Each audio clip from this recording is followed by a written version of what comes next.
Pass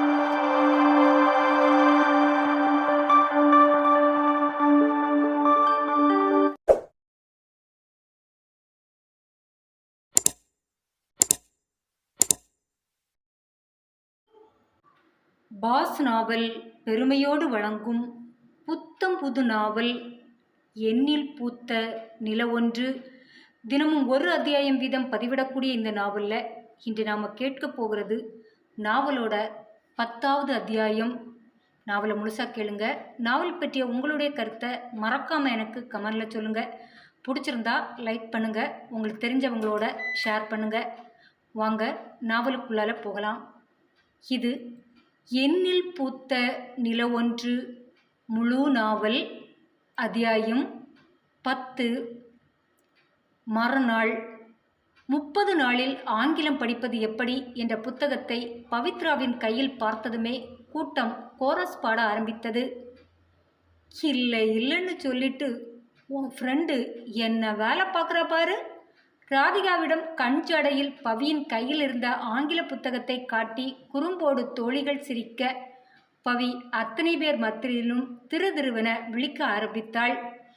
பிடிபட்ட திருடன் போல் நின்றவளை பிடித்து கொண்ட அந்த கூட்டம் ஆள் ஆளுக்கு அவளை சிவக்க வைக்க அவள் முகமாறுதலை பார்த்த புனிதா ஊமை சிரிப்போடு, ஏய் விடுங்கடி, ஹீரோ பல பேர் முன்னால் அவமானப்பட்டா ஹீரோயினியால் தாங்க முடியுமா? அதான் ஆங்கிலத்தை அள்ளி தெளிச்சே ஆகணும் என்கிற உயர்ந்த குறிக்கோளில் கடையாக ஏறி இறங்கி வாங்கிட்டு வந்து அவருக்காக காத்திருக்குது. நாம் இடையில எதுக்கு? வாங்கடி போலாம் என தோழிகள் படை அவளை விட்டு நீங்கியவுடன், என்னடி இதெல்லாம்?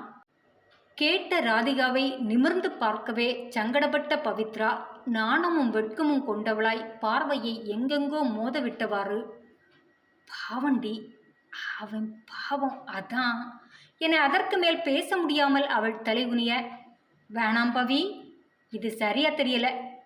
அப்போ பேசுனதுக்கும் இப்போ உன் செயலுக்கும் ரொம்ப வித்தியாசம் தெரியுது. நிஜமா சொல்லு. இல்லடி, இல்லை, நீ சந்தேகப்படுறது போல எதுவும் இல்லை. அவனுக்கு ஆங்கிலம் வராதுன்னு தான் தெரியுமே. அப்படியும் ஏன் இங்கே வந்து அவமானப்படுறான்னு தெரியல. பார்க்க ரொம்ப ரொம்ப கஷ்டமாக இருந்துச்சு, அதான். ஆனால் சத்தியமாக அவங்க சொல்கிறது போல எதுவும் இல்லடி, என்னை நம்பு. சத்தியம் செய்யாத குறையாக பவி சொன்னாலும் அவளை நம்பாத தோரணையில் பார்த்த ராதிகா, என்னமோடி பார்த்து, இல்லைன்னு சொல்லி உன் வாய்தான் சொல்லுதோன்னு எனக்கும் பயமாக தான் இருக்கு என்றதும் சட்டுன்னு அவளை நிமிர்ந்து பார்த்த பவி முகம் சுருங்கி போய், என்னடி நீயுமா என பரிதாபமாக கேட்டவளை நிமிர்ந்து பார்த்தவள், இல்லடி, இது கடைசியில் அவள் இழுக்க அவள் இரு கையையும் சேர்த்து பிடித்தவள் முகத்தில் புன்னகையை படர விட்டவாறு, ஹனியாரே, அப்படியெல்லாம் உங்களுக்கு அவமானத்தை தேடி தந்திட மாட்டேன், போதுமா என்றபோது பவியின் பார்வையில் சரியாக சரண் விழுந்தான். அந்த இடத்தில் அவனை கண்டதும் ராதிகாவிடமிருந்து அவள் மனது நொடி பொழுதில் அவன் பக்கம் தாவிவிட ஓடி அவன் அருகில் வந்தாள். தன் முன்னால் ஓடி வந்து மூச்சு வாங்க நின்ற பவியை சரண் குழப்பமாக பார்க்க, என்ன பவி, எதுக்கு இப்போ மூச்சு வாங்க என் முன்னால வந்து நிற்கிறா என்றவனை நிமிர்ந்து கண்களில் ஒளியோடு பார்த்தவள் இதுவரை பின்புறம் மறைத்து வைத்திருந்த புத்தகத்தை முன்பக்கம் கொண்டு வந்து அதன் அட்டை படத்தை புன்னகையோடு பார்த்தவாறு, நீ இதை கொண்டு கதர்ட்ட கொடுத்துடு சரண் என பவி தடுமாறி சொல்லியவாறே அந்த புத்தகத்தை அவன் முன் நீட்ட, அவள் கரத்தில் இருந்த புத்தகத்தை பார்த்தவன் புரியாமல் குழப்பத்தோடு அவளை நோக்கினான். இல்லை, நீங்கள் 2 பேரும் ஆங்கிலம் தெரியாமல் எல்லார் முன்னாலேயும் தலைகுனிஞ்சு நிற்கிறத பார்க்க ரொம்ப கஷ்டமாக இருந்துச்சு, அதான் உங்களுக்காக இந்த புத்தகத்தை வாங்கிட்டு வந்தேன். இதை மட்டும் கொஞ்சம் கஷ்டப்பட்டு படிச்சிட்டிங்கன்னா இங்கிலீஷ் பேசுகிறது ஈஸியாகிடும் என்றதும் புன்முறுவலோடு வாங்கி கொண்டு சிரித்த முகத்தோடு திரும்பி பார்த்த சரண், நடத்துங்க என அங்கிருந்து நகர்ந்த நொடி புரியாமல் அவன் போகும் திசையையே கொஞ்ச நேரம் பார்த்து நின்றவள் பின் அங்கிருந்த நிறைவோடு வகுப்பறையை நோக்கி விரைந்தாள். உள்ளே வந்ததுமே எல்லாரும் ரெக்கார்ட் நோட்டை சமர்ப்பிக்கச் சொல்லி இருந்ததால் ராதிகாவோடு ரெக்கார்ட் நோட்டை எடுத்துக்கொண்டு ஆசிரியர் அறையை நோக்கி விரைந்தாள். தூரமாய் கதிர் முன் சரண் நிற்பது தெரிந்தது. நடந்து போய்கொண்டிருந்தாலும் பவியின் பார்வை மட்டும் அவர்களிலே இருந்தது. அவசரமாக போய்கொண்டிருந்ததால் ராதிகா இதை கவனிக்கவே இல்லை. ஓரக்கண்ணால் பார்த்தவாறே வந்து கொண்டிருந்தவளை கூட அவர்கள் இருவருமே கவனிக்கவில்லை. சரண் நடந்தவற்றை சொல்லி புத்தகத்தை கதிர் முன் நீட்டியதுதான் தாமதம்.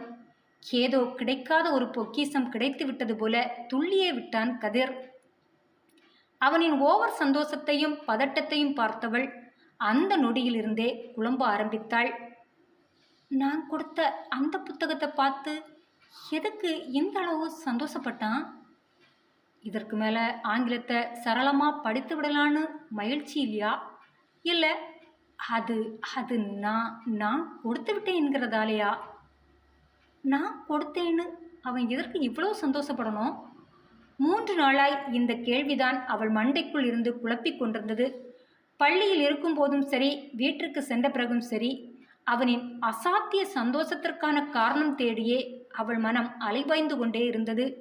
கூடவே எப்போது திரும்பி பார்த்தாலும் அவன் பார்வை தன்னிலே இருக்க கண்டதும் அந்த நொடி அவள் உடலில் ஏற்படும் சிலிர்ப்பையும் அவள் உணராமல் இல்லை. அவன் பார்வைக்கும் தன்னுள் ஏற்படும் மாற்றத்திற்கும் விடை தேடி அவள் இரவு முழுவதும் கனவுலகில் மிதக்க ஆரம்பித்தாள்.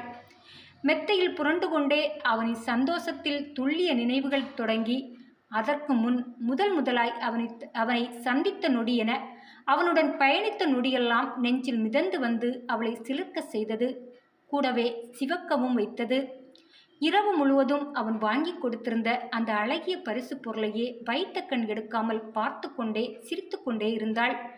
கண்ணாடியில் நடன மங்கை ஒன்று நடனமாடுவது போலவும் அவள் இரு மருங்கிலும் அழகு மயில் தோகை விரித்து ஆடுவது போலவும் இருந்த அந்த சிற்பம் ஒளி விளக்கில் ஜொலித்து நின்ற அழகில் தன்னை மறந்து அமர்ந்திருந்தாள். அவளையும் மீறி அவளுள்ளும் எதுவோ பூப்பது போல உணர்ந்தாள். நாணம் கொண்டு பெண்ணவள் அந்த உணர்வுக்கு ஆட்பட்டு சிலிர்த்து நின்ற நேரம் கதிரோ இரவு தாங்கி நின்ற வயல் வரப்புக்கு நடுவில் நடந்து கொண்டே இருந்தான். மனம் முழுவதும் இனம் புரியாத ஒருவித உணர்வு அவனை பந்தாடி கொண்டே இருந்தது. நடப்பது வயல்வெளி பகுதியில் என்றாலும் எங்கோ தேவலோகத்தில் இருப்பது போல கனவுலகில் சிரித்து கொண்டே நடந்து கொண்டிருந்தான். அவன் நெஞ்சில் அடைக்கலமாகியிருந்தது பவி அவனுக்காக கொடுத்து அனுப்பிய புத்தகம். அதை ஒரு நொடி கூட அவன் கீழே வைக்கவே இல்லை. புரட்டி புரட்டி படிக்கவும் இல்லை. தன் இதயம் கவர்ந்தவள் தந்ததாலோ என்னவோ பைத்தியக்காரன் போல இதயத்தின் பக்கத்தில் வைத்து கொண்டே சுத்த ஆரம்பித்தான். நேரம் நடுஜாமத்தை தாண்டிய பிறகும் அவன் அந்த வயக்காட்டை விட்டு வீட்டிற்கு செல்லவே இல்லை. தனி ஆளாய் வலம் வந்த நிலவு மகளோடு இப்போது பேச ஆரம்பித்திருந்தான். அந்த பேச்சு அத்தனையிலும் பவியே இருந்தாள். பவியை பற்றி நிலவு மகளோடு உரையாடிய போது அவன் முகம் தங்கமாய் ஜொலித்து நின்றது. கண்களை இறுக மூடிக்கொண்டான். கண்ணுக்குள் பவியோட பழகிய நொடிகளும் வந்து வந்து சென்றது. காதலும் தாபமுமாக அன்றைய இரவை அவன் கழிக்க அதே உணர்வில்தான் பவியும் இருந்தாள். ஆனால் இருவரும் காட்டிக்கொள்ளவே இல்லை. மறுநாள் இருவரும் பள்ளியில் இயல்பாகவே இருந்தனர். ஆனால் பார்வைகள் மட்டும் அடிக்கடி ஒன்றோடு ஒன்று மோதிக்கொண்டன. பார்வை வீச்சை தாங்க முடியாமல் மௌனமாக நாணப்பட்டு தலைகவிழ்ந்தும் கொண்டனர். அது அன்றோடு முடிந்து விடவில்லை. மறுநாளும் தொடர்ந்தது.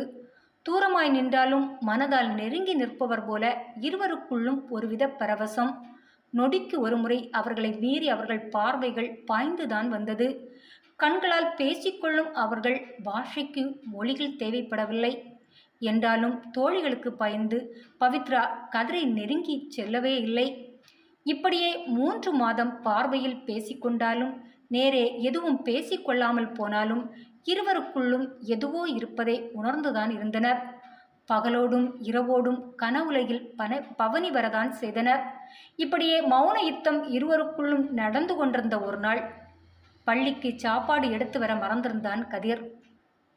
சாப்பிடாமல் பள்ளியில் பின்பகுதியில் முந்திரி மரத்தில் ஏறி வந்து அமர்ந்து கொண்டு விசிலடித்து காதல் பாடல் ஒன்றை பாடியவாறு இருந்தவனை நோக்கி முதல் முறையாக பவித்ரா வந்தாள். அவளை அந்த இடத்தில் கண்டதும் சட்டென மரக்கிளையில் இருந்து குதித்து நெளிந்து கொண்டு இவன் நிற்க, பவியோ நாலாபுரமும் பார்வையை ஓடவிட்டவாறு அவனை நெருங்கினாள். அவள் கையில் சாப்பாட்டு பாக்ஸை பார்த்ததும் கண்ணில் ஒளியோடு அவளை பார்க்க, பவித்ரா அவன் கண்ணுக்குள் இறங்கி சிவந்து போனவளாய் அவன் முன் கொண்டு வந்து, இந்தா என டிபன் பாக்ஸை நீட்ட, அவள் விழியையும் ஊடுருவி பார்த்தவன், என்னது? பார்த்தா தெரியல? தெரியுது. ஆமா, எதுக்கு என் முன்னால கொண்டு வந்து நீட்டுற? சாப்பாடு பாக்ஸை எதுக்கு நீட்டுவாங்க? சாப்பிடதான். நீ சாப்பாடு கொண்டு வரலன்னு சரண் சொன்னான். அதுக்கு என்றவனை ஆழ்ந்து பார்த்தவள் பொங்கும் சிரிப்போடு, இதில் என்னோட சாப்பாடு இருக்கு, நீ எடுத்து சாப்பிடு என சொல்லிவிட்டு அவனை பார்க்க முடியாமல் வெட்கத்தில் சட்டென தலையை கவிழ்ந்து கொள்ள, அவளை குறும்போடு நோக்கியவன், அப்போ உனக்கு என்றவனை நிமிர்ந்தும் பார்க்காமல், நான் ஃப்ரெண்ட்ஸோட ஷேர் பண்ணிக்கிறேன் என்றதும் அவளை நெருங்கி வந்தவன், ஏன் என்னோட ஷேர் பண்ண மாட்டியா என்றவனை உதட்டில் குறு நகையோடு நிமிர்ந்து பார்த்தவள், தந்தா வேணானா சொல்ல போறேன் என்றாள் வெட்கத்தை முகம் முழுவதும் விதைத்தவாறு. அப்போ உட்காரு, சேர்ந்து சாப்பிடலாம் என்றதும் சிறிது கூட தயக்கம் இல்லாதவள் மெல்ல சிரித்து கொண்டே அவனை பார்த்தவாறு அமர்ந்துவிட, கதிரும் அவள் முன்னால் சிவந்து போய் அமர்ந்தான். பாக்ஸை திறந்தவன் அதன் மூடியின் பாதி சாதத்தை எடுத்து வைத்துவிட்டு கண்களால் அவளை பருகியவாறு அவள் முன் நீட்ட, சரியாக பின்னால் இருந்து கோரஸ் பாடியவாறு ஒரு கூட்டமே அவர்களை சூழ்ந்து கொண்டது. என்ன மச்சி கலக்கிறாப்போ, எங்களுக்குள்ள எதுவும் இல்லைன்னு சொல்லிட்டு தனியா எங்கெல்லடா பண்றா? பிரவீன் அவள் தோள்பட்டையை அடித்தவாறு கேட்க, நான் அப்பவே சொன்னல, பாவிக்கும் கதிருக்கும் இடையில என்னமோ இருக்குன்னு. நீ தான் நம்பல, இப்போ பார்த்துட்டியா? மச்சானுக்கு பசி உண்டாயிடக்கூடாதுன்னு பவி ஊட்டவே ரெடி ஆயிட்டா. கிண்டலோடு சொன்னவரை ஏறிட்டு பார்த்த பவித்ரா, ஏய் நான் எங்கடா ஊட்டுனேன்? சாப்பாடு தாண்டா கொடுத்தேன் என்றதும் தங்களுக்குள் சிரித்து கொண்டவர்கள், பார்த்தோம், நீ நைஸாக உன் ஃப்ரெண்டுகிட்ட இருந்து கலந்து வந்ததையும் பார்த்தோம், நம்ம ஹீரோ உனக்காக காத்திருந்ததையும் பார்த்தோம் என்றதும் கதிர் முகம் சிவக்க, டேய் நான் எங்கடா காத்திருந்தேன்? சாப்பிட்ற இடத்துல நமக்கென்ன வேலைன்னு ஒதுங்கி வந்தேன் என சொல்லிவிட்டு வெட்கத்தில் நெளிந்தவனை கேலியாக பார்த்தவன், ஒதுங்கி வந்தவன் எதுக்குடா சரண்ட சொல்லி விஷயத்தை பவி காது வர கொண்டு போக செய்தா? நானா அறியாதவன் போலவும் அப்ராணி போலவும் முகத்தை வைத்துக்கொண்டு கதிர் கேட்க, அடவாவி அப்பாவி போல பேசாதடா, எல்லாம் தூரமாக இருந்து பார்த்துட்டு தான் வந்தோம். நடத்து. கவர்மெண்ட் ஸ்கூலில் தொடங்கின உங்கள் பயணத்தில் இருந்து எங்கள் எல்லாருக்குமே தெரியும், தெரியாதுன்னு சீனை போட வேணாம் என்ற பிரவினை தொடர்ந்து கதிர் தோள்பட்டையை பிடித்து தொங்கிக் கொண்டிருந்த ராகுல் முகத்தை திருப்பி பவியை ஊமைச்சிரிப்போடு பார்த்தவாறு, என்ன பவி, நீ சொல்லிதான் அண்ணாத்த அங்கிருந்து இங்கே தாவி வந்தாரா?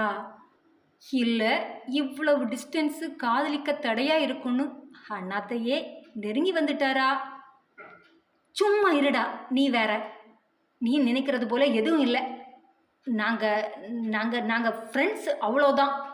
சொல்லும் போதே அவளுக்கு சிரிப்பு வந்துவிட, ஃப்ரெண்ட்ஸாமேடா, நம்பிட்டோம் என்றதும் அவசரமாக உள்நுழைந்த பவி, நிஜமாடா என்றதும் அவர்கள் இருவரையும் பொடி பார்வை பார்த்தவர்கள் கிண்டலோடு சிரிக்க, உங்க பார்வையும் சேலையும் பார்த்தா அப்படி தெரியலையே, என்னம்மா உருகுறாரு கண்ணால என ராகேஷ் முதுகில் ஒன்று வைத்தவன், முதல்ல கிளம்புங்கடா என கதிர் அவர்களை கிளப்பி விட பார்க்க, பாருடா பவியோட தனிமையில் இருக்க முடியாதுன்னு சொல்லிட்டு நம்மளை துரத்த பார்க்குறான்.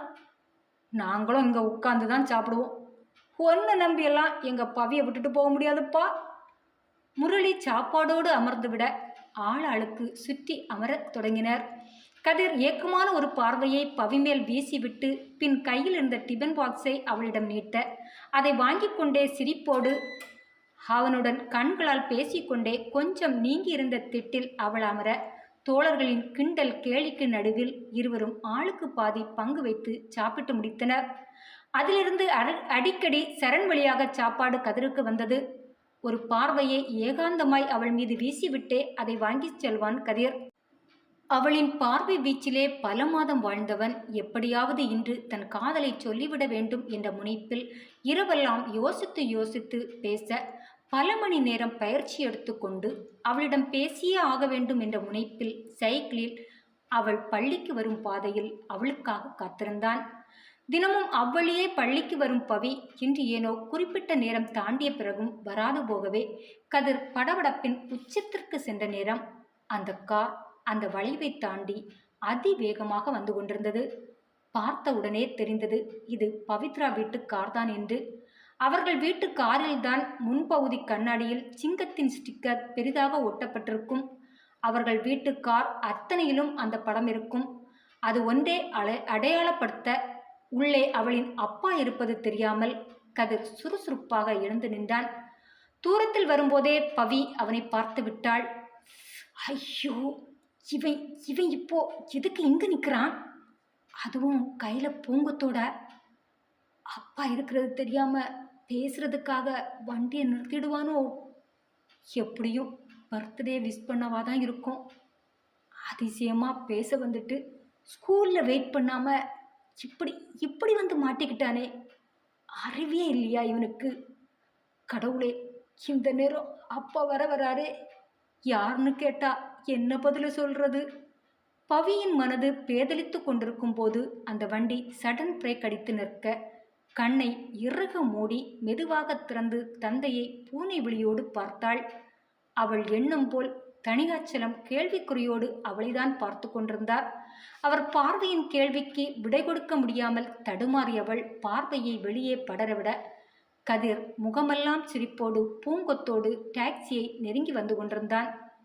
டேய் போடா போடா, அவள் மனது 1000 முறை சொன்னாலும் அது கதிர் செவிப்பறையை தீண்டாததால் மிக மிக உற்சாகத்தோடு வந்து டோரை திறக்க அடுத்த நொடி அனல் கக்கும் பார்வையோடு இருந்த தணிகாச்சலம்தான் அவன் பார்வையில் விழுந்தார்.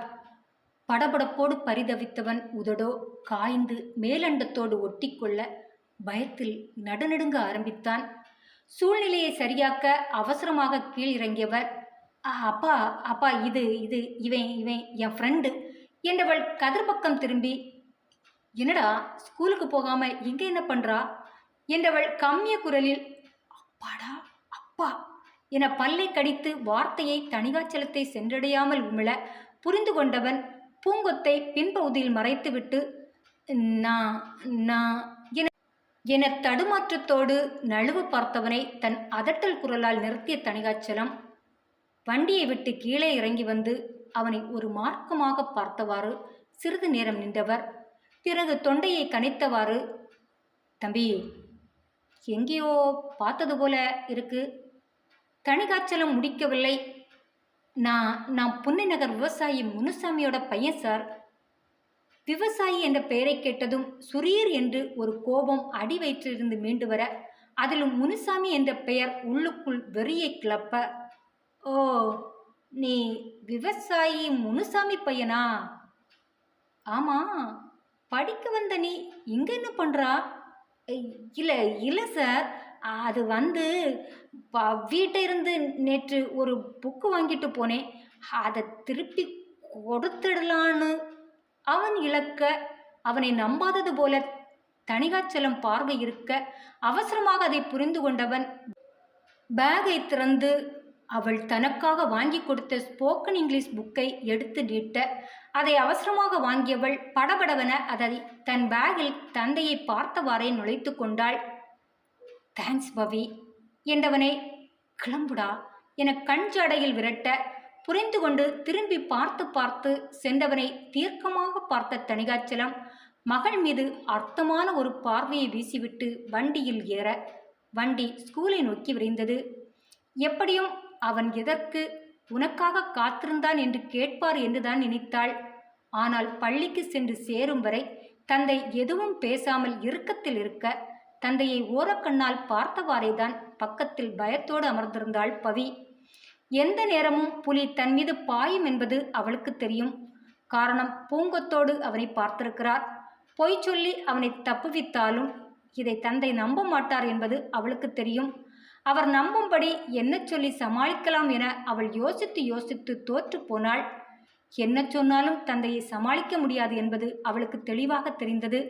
மனதில் போட்டு புழுங்கிக் கொண்டே பயத்தோடு வந்தவளுக்கு பள்ளியை சென்றடைந்தும் தந்தை வாய் திறந்து எதுவும் கேட்காமல் இருப்பது ஆச்சரியத்தை தந்தது.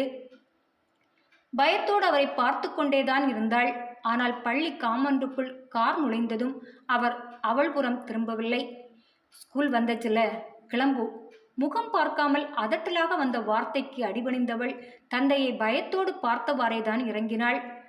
இறங்கிய அடுத்த நொடி டோரை அரைந்து சாத்தியவர், வண்டிய புன்னைநகர் முனுசாமி வீட்டுக்கு விடு என டிரைவரிடம் கட்டளையை பிறப்பித்துவிட்டு செல்லை எடுத்து சில நம்பரை அழுத்தி காதுக்கு கொடுக்க அடுத்த நொடியே எதிர்முனை உயிர் பெற்றது.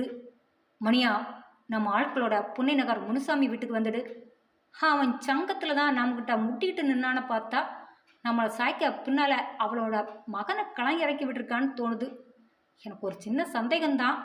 ஆனால் எந்த சந்தேகத்தையும் முளையிலே கிள்ளி எறிகிறது நல்லதுன்னு தோணுது. நீ உடனே நம்ம ஆட்களோட வந்து சேரு. இவரின் அதிகார தோரணையில் கர்ச்சிக்கும் குரல் கேட்டு டிரைவரின் உடலே ஒரு கணம் ஆடிய நேரம் வகுப்பறைக்குள் நுழைந்த பவியை நெருங்கி வந்தான் கதிர். சாரி சாரி பவி, உன் அப்பா வருகிறது தெரியாம.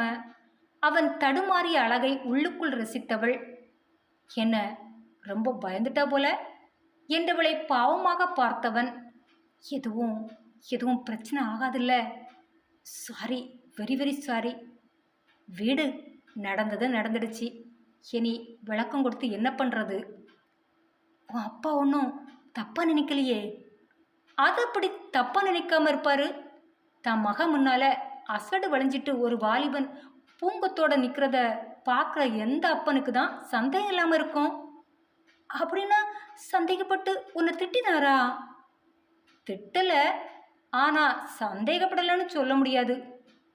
புரியலை. அப்பாவுக்கு எப்போவோ சந்தேகம் வந்திருக்கும், ஆனால் காட்டிக்கல. இந்த வீட்டுக்கு போனாதான் தெரியும் நீ செய்த கோமாளித்தனத்தோட வீரியம் எப்படின்னு. சாரி சாரி பவி. எத்தனை முறை சாரி சொல்லுவா? விடு, பார்த்துக்கலாம். எப்படியும் நான் உன்னை காதலிக்கிறேனா என்ற கேள்விதான் முதல் கேள்வியாக வரும். பதில் சொல்லிட்டா பாதிப்பு பெருசாக இருக்காதுன்னு நினைக்கிறேன். சொல்லிவிட்டு ஊமை சிரிப்போடு அவன் கண்களை ஊடுருவி பார்க்க தடுமாறிய கதிர், பதில் சொன்னா பாதிப்பு இருக்காதா? நம்ப முடியாமல் அவளை கேள்விக்குறியோடு அவன் பார்வை துளைக்க, அதான் நமக்குள்ள அந்த மாதிரி எதுவும் இல்லையே என ஒரு நொடி நிறுத்தியவள் அவனை ஊடுருவி பார்த்தவாறு, இல்லதானே என்றாள் நமட்டு சிரிப்போடு. அவள் பேச்சில் மறுமொழி பேச முடியாமல் தடுமாறியவன், ஆமா ஆமா இல்லை என குழப்பமாக தலையாட்ட, என்ன பதில் இது? நமக்குள்ள அப்பா சந்தேகப்படுறது போல எதுவும் இல்லதானே என மறுபடியும் அவன் விழிக்குள் தன் விழியை கலர விட்டு அழுத்தமாக கேட்க, இப்போது இந்த கேள்விக்கு என்ன பதில் சொல்வது என தெரியாமல் தடுமாறியவன், அது வந்து என வார்த்தை பிசிறடிக்க நிற்க அவன் கண்களை குறும்போடு பார்த்தவள் மறுபடியும், என்னடா இல்லதானே என மறுபடியும் அழுத்தமாக கேட்க அவள் அழுத்தமான பேச்சில் மொத்தமாய் தளர்ந்தவன், இல்லதான் என ஒரு வழியாக ஒப்பித்து விட்டு நிமிர்ந்த கதிர் முகத்தை இறுக்கத்தோடு பார்த்தவள் சட்டென தன்னை மாற்றிக்கொண்டு, அப்போ ஃப்ரீயா விடு, நான் பார்த்துக்கிறேன் என தன் இடத்திற்கு போய் உட்கார்ந்து கொள்ள கதிர்தான் தவித்து போனான். இவ என்ன அப்படின்னா என்ன நேசிக்கலையா? நாம தான் தப்பா புரிஞ்சுக்கிட்டோமா? நல்ல வேளை மனசு சொல்லலை. சொன்னோம், அவ்வளவுதான். இதுக்கு மேலே திரும்பி கூட பார்த்துருக்க மாட்டா எண்ணியவன் மிக சோர்ந்து போய் பெஞ்சில் அமர, தோழிகளின் கூட்டத்தில் கலகலவன பேசிக்கொண்டிருந்தாலும் அவனை ஓரக்கண்ணால் பார்த்தவாறே அவன் முகவாட்டத்தை ரசித்தவாறே அமர்ந்திருந்தாள் பவித்ரா. இல்லாமலே இருந்துட்டு போகட்டும், அப்புறம் எதுக்கு முகத்தை தொங்க போட்டுட்டு உட்கார்ந்துருக்கணும்? ஒரு மாசமா கண்ணால் அம்பு விட்டு என்னை நொறுக்கிட்டு ஒன்றும் இல்லைன்னு கூச்சமே இல்லாமல் பொய் சொன்னவனுக்கு நடிக்க தெரியாதா? இப்படி எதையோ பறி கொடுத்தவன் போல இருக்கான். ஆரம்பத்தில் அவன் பதிலால் மூடு அப்செட்டாகி கடினமாய் இருந்தாலும் ஒரு கட்டத்திற்கு மேல் அந்த முகத்தை பார்க்க முடியாமல் தோழிகளிடமிருந்து எழுந்து மெதுவாக கதிரை நோக்கி நடந்தாள். கேலி புன்னகையோடு நெருங்கியவள் அவனை கூர்ந்து பார்த்தவாறே அப்படியே நிற்க, கதிரோ நிமிரவே இல்லை. அதே இறுக்கமான முகத்தோடு அழுத்தமாகவே அமர்ந்திருந்தான். முகத்தில் துளி சிரிப்பில்லை, கண்கள் ஒரு பக்கமும் அலைபாயவில்லை. அவனை பார்க்க பார்க்க உள்ளம் கிளர்ந்தெழுந்து சிரிப்புதான் வந்தது பவித்ராவுக்கு. அவ்வளவு தைரியமா பூங்கத்தோட காத்திருந்தவனுக்கு தன் மனசை சொல்ல தைரியம் இல்லையா? உள்ளத்துக்குள்ள என்னை வச்சுட்டு இல்லைன்னா சொல்கிறேன், உன்னை அலைய வைக்கணும்னு தான் நினச்சேன். ஆனால் பார்க்க பாவமாக இருக்கு, பொழைச்சிப்போ என மனதுக்குள் சொன்னவள் அவனில் இருந்த பார்வையை திருப்பி மறுபடியும் தன் இடத்திற்கு வந்து பேகை திறந்து அவன் கொடுத்த புத்தகத்தை திரும்ப எடுத்துக்கொண்டு போய் அவன் முன் நீட்டினாள். கேள்வியோடு அவளை நிமிர்ந்து பார்த்தவனிடம், இது நான் உனக்கு முதலாக கொடுத்த கிஃப்ட், வச்சிக்க என அவன் வலது கரத்தை எடுத்து அதில் புத்தகத்தை குறும்பு புன்னகையோடு வைக்க, கேள்விக்குறியோடு வாங்கியவன் அவளை புரியாமல் பார்த்தான். இப்படி முன்னால சிங்கமே எதிர்த்துட்டு நின்னாலும் ஒருத்த ஆசையாக கொடுத்ததை திரும்ப கொடுக்கக்கூடாது, பொக்கிசமாக பாதுகாக்கணும் என்ன போல சொல்லிவிட்டு பொங்கும் சிரிப்போடு கடந்தவளை அதே பார்வையோடு நோக்கியவன் நெகிழ்ந்து போய் அவள் வார்த்தையில் எதையோ கண்டு கொண்டவன் போல மலர்ந்த முகத்தோடு அவளை கூர்ந்து பார்த்தான். பவியின் சிரிப்பும் மகிழ்வும் அவன் மனதை நொடியில் சொல்லிவிட துள்ளியே விட்டான் கதிர். வகுப்பில் அத்தனை பேரும் அவனையே பார்க்க சுற்றி பார்வையை விட்டவன் அனைத்து கண்களும் தன்னில் இருக்க கண்டதும் வெட்கத்தோடு அமர்ந்துவிட அவனை பார்த்த பவிக்கு அடங்க முடியா சிரிப்பு வந்தது. ஆனால் சிரித்துவிட்டால் சுற்றி இருக்கும் தோழிகள் கூட்டம் பிடித்து கொள்ளும் என்றே வாய் பொத்தி உள்ளுக்குள் சிரித்து கொண்டாள். என்றாலும் கதிரை பார்த்த அத்தனை கண்களும் அவனின் சந்தோஷத்தின் அர்த்தம் புரியாமல் சட்டென இவள் பக்கம் திரும்பிவிட பவி மலக்க மலக்க விழிக்க ஆரம்பித்தாள். அதே நேரம் அவனை நெருங்கி வந்த சரண், என்னடா சொல்லிட்டு போறா, எதுக்கு இம்புட்டு சந்தோஷம் என்றான் மெல்லிய குரலில், முகத்தில் மொத்த மகிழ்வையும் தவள விட்டவாறு. என் கிஃப்டை பொக்கிஷம் போல பாதுகாக்கிறேன்னு சொல்றா. புரியல, கிஃப்டை பாதுகாக்கிறதுக்கா இப்படி குதிச்சா? உனக்கு புரியாதுடா, புரிகிற வயசு இன்னும் உனக்கு வரல சொன்னவன் ஊமை சிரிப்போடு பவி அமர்ந்திருந்த இடத்தை பார்க்க, அங்கிருந்து பவியும் தன் மனதை நாசுக்காக சொல்லிவிட்டேன் என்ற திருப்தியில் புன்னகை மாறாமல் அவனை பார்த்தாள். இருவரின் உடல் மொழியையும் பார்வை வீச்சையும் மாறி மாறி பார்த்த சரண், என்னடா பார்வை இது, ஒரு மார்க்கமா இருக்கு, ரெண்டு பேரோட பார்வையுமே சரியில்லையே என புரியாமல் கேட்டவனை திரும்பி கூட பார்க்காமல் அவளின் மேல் இருந்த பார்வையை சிறிது கூட நீக்காமலே, லவ்வஸுக்குள்ள அப்படிதான் இருக்கும், கண்டுக்காத என்றான் மனது ரெக்கை கட்டி பறப்பது போல குதூகலமாய்.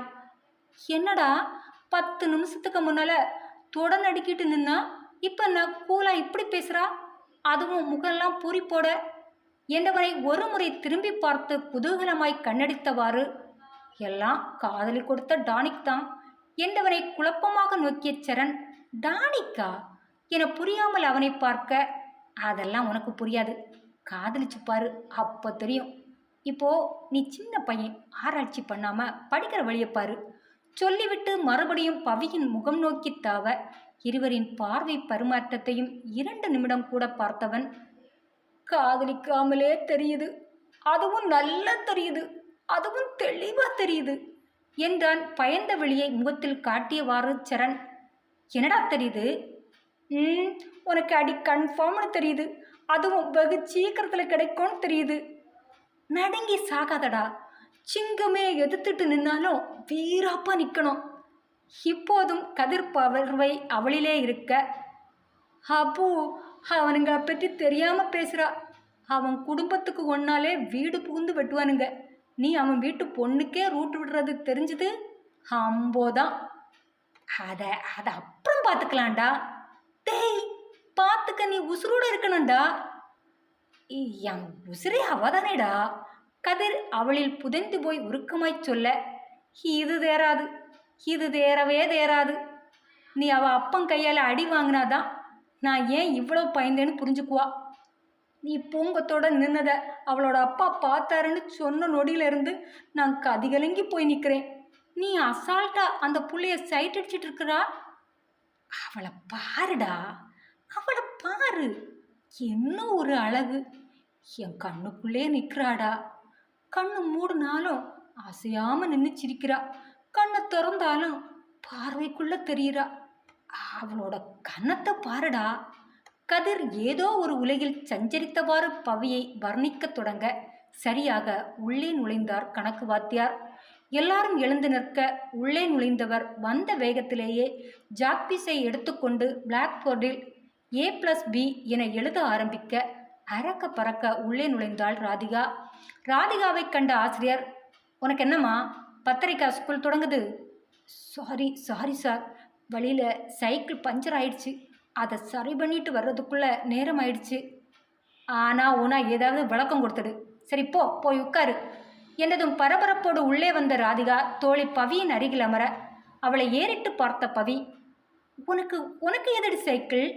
மெல்லிய குரலில் கேட்டவளை மெல்ல திரும்பி பார்த்தவள் அவளுக்கு மட்டும் கேட்கும் குரலில், எனக்கு ஏது சைக்கிள், உன் அண்ணனோட சைக்கிள் தான் என்றவளை முறைத்து பார்த்த பவி, அவன் கூட இருந்துட்டு தான் பிந்தி வரியா என்றவளை கோபமாக முறைத்தவள், அவனோட இருந்தது உண்மைதான், ஆனால் பிந்தி வந்தது அவனால் இல்லை, ஒன்னால. என்னாலையா? அதிர்ந்து பார்த்தவளை வலியோடு நோக்கியவள், நீ கதிரோட எங்காவது சேர்ந்து நின்று பேசினியா? அது உனக்கு எப்படி தெரியும்? பேசினியா இல்லையா? அதை உன் அப்பா பார்த்தாங்களா இல்லையா? ஆமாடி, அந்த லூஸு பர்த்டே விஷ் பண்ண வழியில் வெயிட் பண்ணி அப்பாட்ட மாட்டிக்க பார்த்துச்சு. நல்ல வேலை, நான் தான் எப்படியோ சமாளித்து அனுப்பி வச்சேன். நல்லா சமாளித்து அனுப்பி வச்சா. நீ சமாளித்து அனுப்பி வச்சு தான் உங்கள் வண்டி பத்தும் அவன் வீட்டை நோக்கி அசுர வேகத்தில் பறந்து போகுது. என்னடி சொல்கிறா? இன்று கதிர் வீட்டில் பஞ்சாயத்து கன்ஃபார்ம். ஆனால் சேதாரம் எவ்வளோ இருக்குன்னு தான் தெரியலை. உன் அப்பா புத்தி தெரிஞ்சும் எதுக்கடி இந்த விளையாட்டு? இல்லடி, அவனுக்கு நம்ம குடும்பம் பற்றி தெரியாதுல்ல. தெரியாமல் ஏதோ ஆர்வத்தில் பிறந்த நாள் விஷ் பண்ணன்னு வெயிட் பண்ணிட்டான். ஒரு நாளும் நானும் அப்பா கூட வரமாட்டேன்ல. நீ என்கிட்ட எதுவும் பேசலாமா? உன் அப்பாட்ட எப்படி பேச போகிறா? இந்நேரம் கதிர் குடும்பம் என்ன நிலையாச்சோ எனக்கு தெரியல. ராதிகா சொல்ல சொல்ல பவியின் உள்ளத்தில் பயம் உருண்டு வர கலங்கும் விழியால் திரும்பி கதிரை பார்த்தாள். நடந்து கொண்டிருக்கும் விபரீதம் தெரியாமல் அதே காந்த பார்வையோடு திரும்பி பார்த்தவன் கலங்கும் விழியோடு தன்னை பார்த்தவளை குழப்பமாக நோக்கினான். அத்தியாயம் தொடரும். என்ன ஃப்ரெண்ட்ஸ், நாவலுடைய தொடர்ச்சி எப்படி இருந்தது, உங்களுக்கு பிடிச்சதா அமைஞ்சிருந்ததா என்கிறத மறக்காமல் எனக்கு கமெண்டில் சொல்லுங்கள். நாளைக்கு இந்த நாவலின் அடுத்த அத்தியாயத்தோடு உங்களை சந்திக்கும் வரை உங்களிடமிருந்து விடைபெறுவது உங்கள் செல்வம்.